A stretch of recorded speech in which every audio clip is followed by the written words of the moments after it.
After 60, you stop apologizing for these 5 things. Carl Jung observed that the second half of life does not ask us to become someone new. It asks us to finally stop pretending to be someone we already outgrew.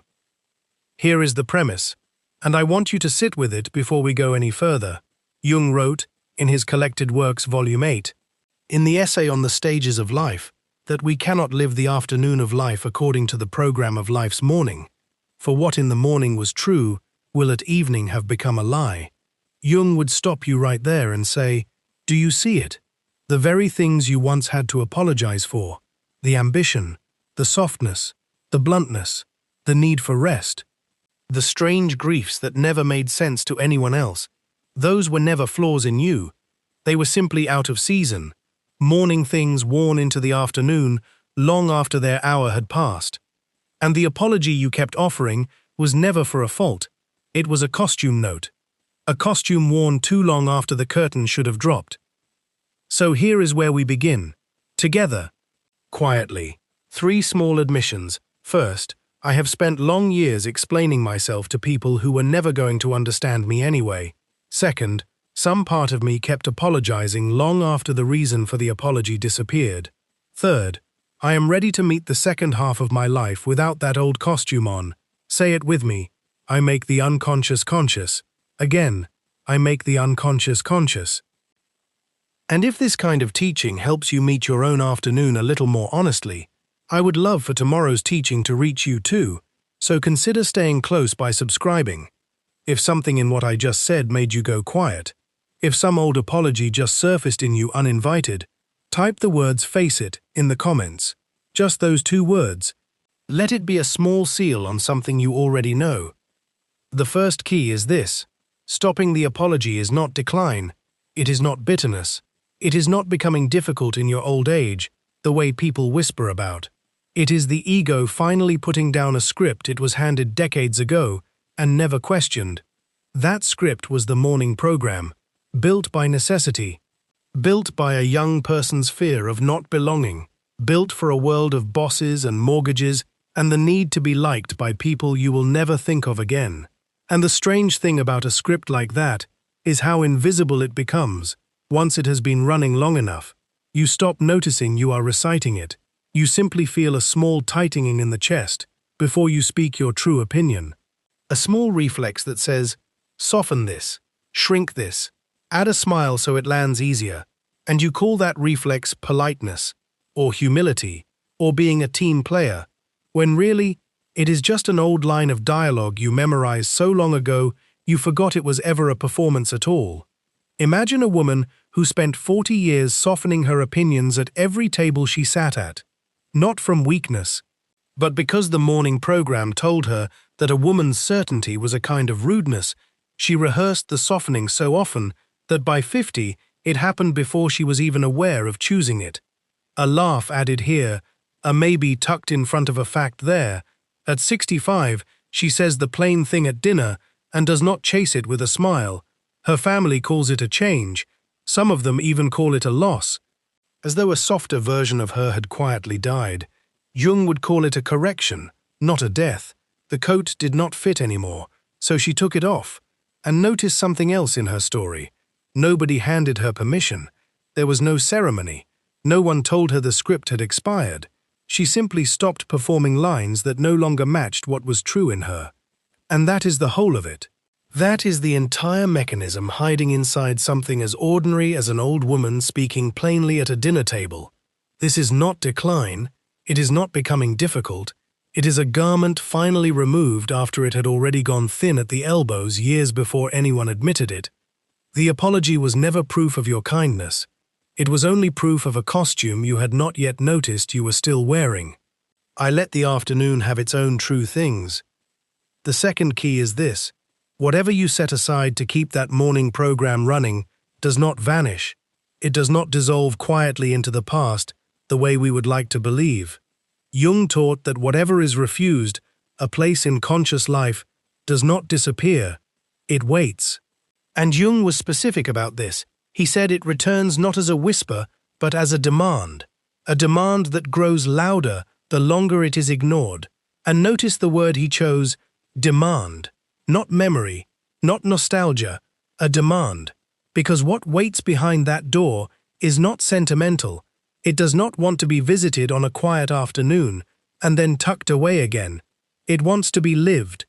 And it will keep knocking in whatever language your body and your moods can still hear. A restlessness with no name.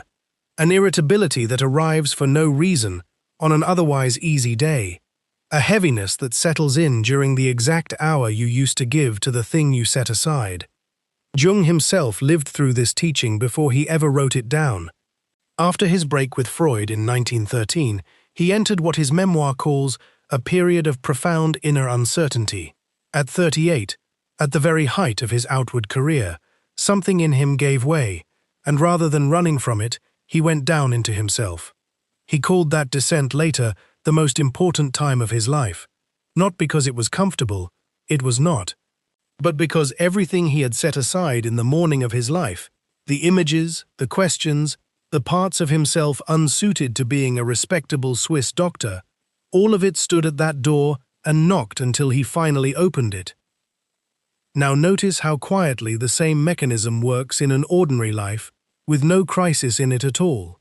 Imagine a man who loved to draw at 22, who filled notebooks with sketches on the train, and who, at 25, put the pencils away because a young family needed a second income more than it needed his drawings.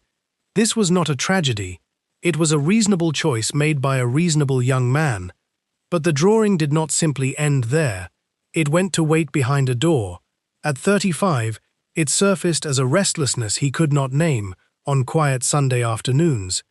At 45, it surfaced as an odd envy whenever he passed an art supply store window. At 55, it surfaced as a strange irritation with his own children for having the time he never gave himself, and he never once connected any of it to a box of pencils closed 30 years earlier. This is how the unlived life speaks, when it is not permitted to speak plainly. It borrows the voice of envy, the voice of a bad mood, the voice of an argument about something that was never really the argument at all. And here is what most people miss. The door does not stay quiet out of mercy. It grows louder, specifically because it is patient. A young man's postponed drawing knocks softly at 35 and can still be answered with a single evening class or a sketchbook bought on a whim. The same postponement left untouched for another 20 years knocks at 55 as something closer to grief, not because the drawing itself matters so much, but because a whole self went with it into that room and was never let back out. This is the arithmetic Jung was describing, not punishment, simply consequence. What is refused a place in conscious life does not shrink from being ignored. It thickens, and by the time it finally forces itself into view, it rarely arrives as a gentle invitation anymore. It arrives as the very restlessness, the very irritability, the very inexplicable heaviness you have been apologizing for without ever tracing it back to its true address. I open the door before it has to break down the wall. The third key is this. The persona you built for the morning was never you. It was a mask negotiated with the world, so the world would let you through the door each day. And the danger was never the mask itself. Masks are necessary. Every one of us needs a face to show the tax office and a different face to show a funeral. The danger was forgetting you were wearing one, forgetting there was a wearer at all underneath the wearing. Jung wrote of this in his essay on the persona in Volume 7, describing what happens when a person identifies completely with a role built to be shown to others. He called it an artificial personality, useful, even necessary, but never meant to be mistaken for the whole of a life. And here is the part most people miss. The mask does not announce itself as a mask. It feels, after enough years, exactly like your own skin. Imagine a man who spent 35 years as the reliable one at his company, the one who never missed a deadline, who wore the job title the way some men wear a wedding ring, never taking it off even in private. Jung's own case material describes something close to this. A successful businessman who retired and within a year fell into a kind of collapse that no test could explain. Because there was no illness in his body, there was an absence where a self should have been. Now, Let's walk through an ordinary day and see how this works quietly on all of us, not just on businessmen. At 7, the alarm rings, and before the feet hit the floor, the mind is already rehearsing the role for the day. At 9, the meeting requires the calm, competent face. At noon, the lunch requires the easy laugh that was never quite yours. At 3, the difficult email requires the measured tone that cost something invisible. At 6, the drive home is the only 10 minutes all day where the mask can slip, and by 10 at night, lying awake, a person may wonder why they feel like a stranger in their own house. This is what identification with the persona costs. Paid daily, in small currency, unnoticed, until the day the role is taken away and there is nothing standing behind it. And it is not only job titles that do this. Consider a woman who spent 4 decades being the strong one in her family, the one everyone called when there was a crisis, the one who never cried at funerals because someone had to make the arrangements. She wore strong the way the businessman wore reliable, until one year her own sister passed, and she found she could not produce a single tear at the service, not because she felt nothing, but because the mask had been on so long it had fused to the face beneath it. Later that night, alone, the grief finally arrived, enormous and unrehearsed, and she wept for 2 hours over a role she had never been allowed to set down even once. This is why retirement breaks some people and frees others. This is why a death in the family shatters some and simply passes through others. It depends entirely on whether there was a person behind the title all along, or only the title, whether the strength was a garment worn over a self, or whether, somewhere along the way, the garment quietly became mistaken for the self it was meant to protect. So ask yourself plainly, not the businessman, not the sister, you. What title have you been wearing so long you forgot you put it on? The provider, the peacemaker, the one who copes, the one who is fine. Sit with that name for a moment, and notice whether there is a person underneath it who has not been asked a direct question in years. I am not my title, I am the one who wore it. The 4th key is this. Jung used an old word for what all this is moving toward, individuation, which he defined plainly as coming to selfhood, and it is worth noticing the shape of that word itself. Individual, the one who is no longer divided.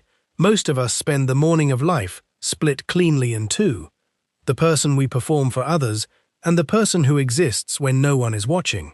And the apology, the constant low-grade apologizing for your rest, your opinions, your pace, your face when you are tired, is really just the toll charged for keeping those 2 people separate.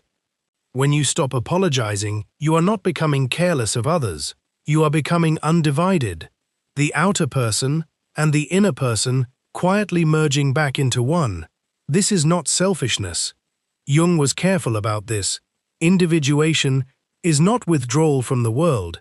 It is arriving at the world as a whole person rather than a performance of one. I stop being divided. I become undivided.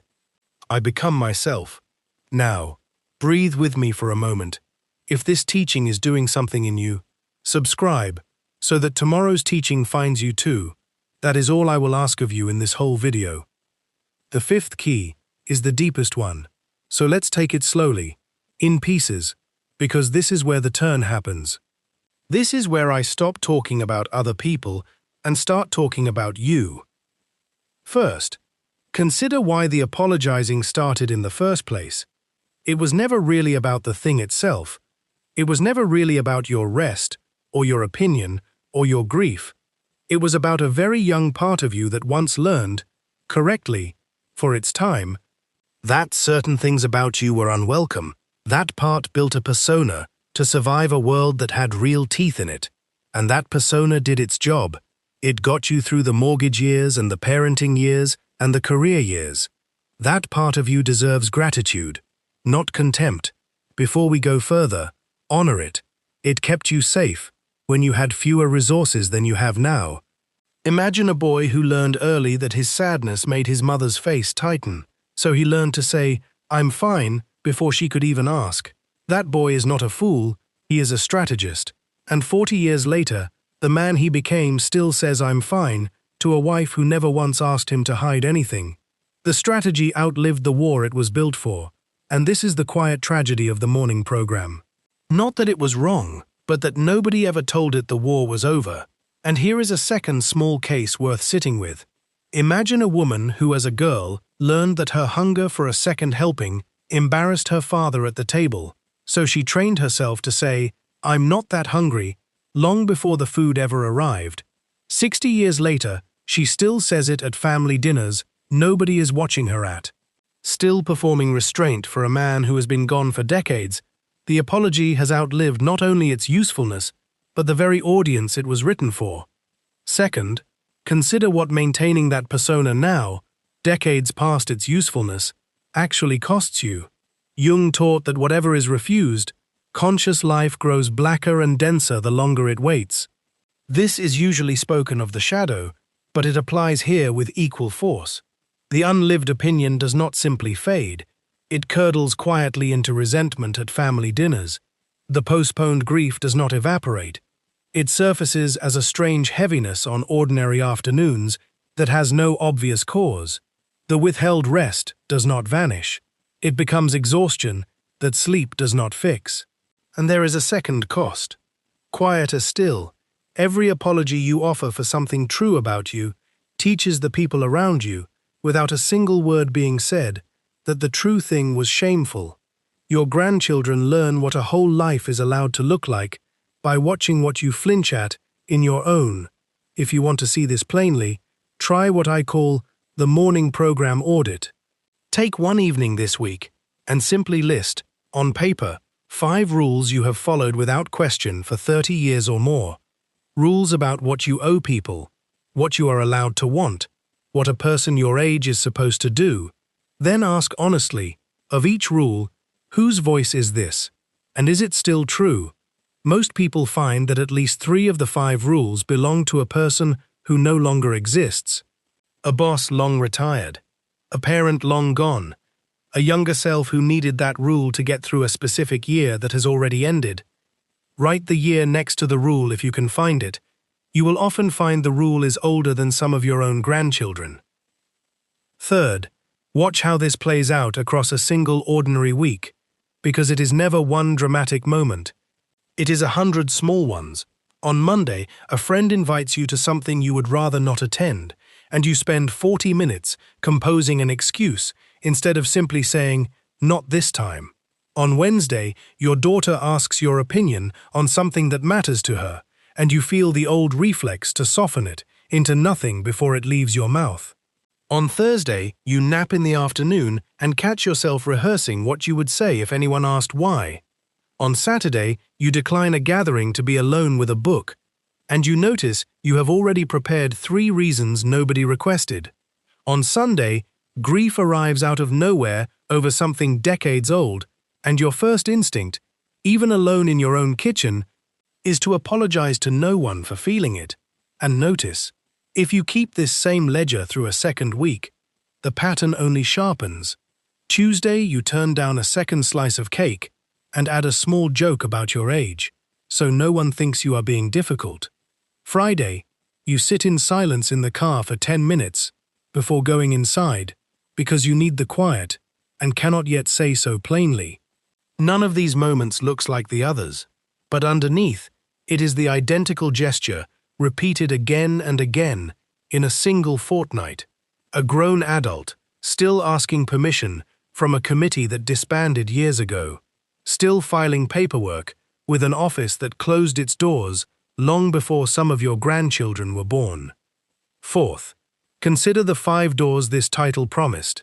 Because they are not 5 separate topics, they are 5 faces of the same door. The apology for taking up time, the apology for resting without producing anything, the apology for an opinion spoken plainly, the apology for a grief or a joy that does not fit the family's tidy version of you, and the apology for wanting solitude without explaining it. Each of these looks like a different habit, but underneath, it is the same mechanism, the same morning program, insisting the afternoon still owes it obedience. Close one door, in genuine honesty, and the others loosen on their own, because they were never 5 locks, they were one lock with 5 handles. This is why a person who finally stops apologizing for their solitude often finds, without trying, that they have also stopped apologizing for their grief. The same key turned both, and it is worth naming plainly what waits behind that single door once it is finally opened. Not chaos, not selfishness, not the ruin the morning program always warned you it would be. Only a person, quiet and undivided, who no longer needs to check with an absent committee before feeling what they already feel. And here is the correction I owe you. Before we go further, you may have heard the phrase, "Life begins at 40." It is not Jung. It belongs to a writer named Walter Pitkin in 1932. A cheerful slogan, not a psychological finding. And you may have heard midlife crisis spoken of as though Jung coined it. He did not. That phrase came later. From a psychoanalyst named Elliot Jakes in 1965, what Jung actually offered was quieter and more honest than either slogan.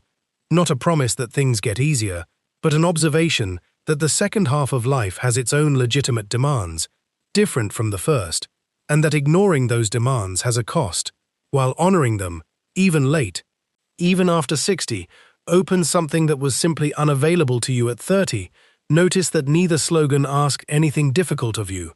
One promised a fresh start with no accounting required. The other diagnosed you as broken and left it there. Jung's teaching is harder and kinder than both. It does not flatter you, and it does not pathologize you. It simply says, the season has changed, and the clothing must change with it, or you will stand in your own afternoon, shivering in a coat cut for a morning that is already gone. This is the turn I promised you. It is not about the boy who learned to say I'm fine anymore. It is not about Monday's excuse or Sunday's grief anymore. It is you, tonight, deciding which of the 5 doors you are still guarding out of habit rather than need. The guard has been standing there so long he has forgotten what he was originally posted to protect. And the strange mercy is that you are allowed to dismiss him, quietly, without ceremony, without even telling anyone he was ever there. You do not need his letter of resignation. You only need to stop showing up to relieve his shift. I no longer apologize for the life that is actually mine. The 6th key is this, and I want to end here gently, because this whole teaching can sound like a call to become hard, and it is the opposite.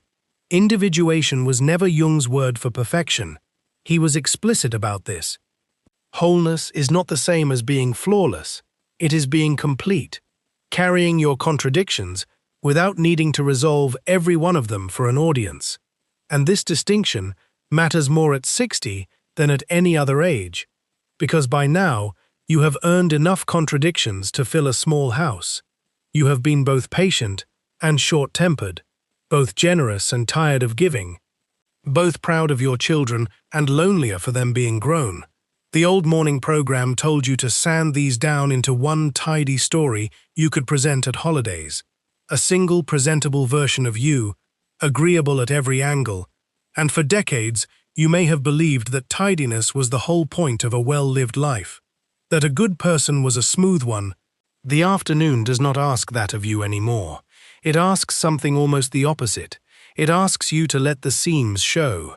Imagine a grandfather at a family dinner who for 40 years played the part of the unshakable one, the one who told the same 3 jokes, who never let anyone see him uncertain, who answered every hard question at the table with a wink and a change of subject. His children grew up thinking that was simply his nature, cheerful, untroubled, easy. One evening, past 70, someone asks him a real question about his life, about a regret, about a friend long dead, and instead of the joke he simply says, "I do not know," or "That still hurts," and there is a small silence at the table, the kind that used to make him reach quickly for the 3rd joke to fill it. But this time he lets it sit, and then something eases in the room that was not there before. The family did not lose their pillar that night. They gained a person. A few of them, driving home, find themselves oddly moved without knowing why. This is what setting down the performance actually looks like at an ordinary dinner table. Not collapse, not confession, not some dramatic unburdening. Just one true sentence, where a rehearsed one used to sit, and notice what it did not cost him. It did not cost him his family's love. It did not cost him his place at the table. It cost him only the exhausting daily labor of being predictable on command. A person who has stopped apologizing is not colder for it. They are simply no longer performing warmth they do not feel, which paradoxically leaves more room for the warmth that is real. The jokes he tells now land differently, because they are offered rather than deployed, and his grandchildren, strangely, trust him more, not less, for having finally admitted he does not have every answer. Think again of a lantern carried a long way. For years you may have held it high above your head, arm aching, so that everyone around you could see the path was safe, so that no one would ever glimpse you afraid of the dark yourself. At some point, you do not have to keep holding it up to prove there is light in it. You can set it down in the grass at your own pace, at your own height, and let it glow from where it rests. This is not the light going out. This is the light finally being trusted to keep burning without your arm aching to hold it up for someone else's benefit. The ground does not put out a flame, it simply lets the flame stop performing height. That is what the afternoon of life is for, not less light, only less performing of it, and less apologizing for however that light happens to look tonight. Dimmer some evenings, brighter on others, flickering when the wind of an old grief passes through. And still entirely enough, I meet my own afternoon without apology. Here is the whole picture. The morning program was necessary, and it is now expired. The unlived life has been knocking, and it deserves an answer. The title you wore was never the person wearing it. Becoming undivided is not selfishness, it is honesty. The 5 doors were always one door, and the light does not have to be held up to prove it is real. Every key in this video was really one key. The recognition that the apology you have been offering for years was addressed to a version of the world that no longer holds the vote. Jung never promised that this passage would be comfortable, only that it was legitimate, and that the suffering of ignoring it was the kind that never had to be paid at all. If you are past 60 and you feel something in you quietly refusing to say sorry one more time for taking up your own space in your own life, that is not hardness arriving late. That is the self, finally, coming home to a person who has been waiting for it patiently for a very long time. I make the unconscious conscious. Again, I make the unconscious conscious. And if after 60 you find yourself apologizing a little less for your rest, your opinions, your grief, your joy, your solitude, do not be alarmed. That is not you becoming someone new. That is only you, finally, becoming who you were underneath the morning all along.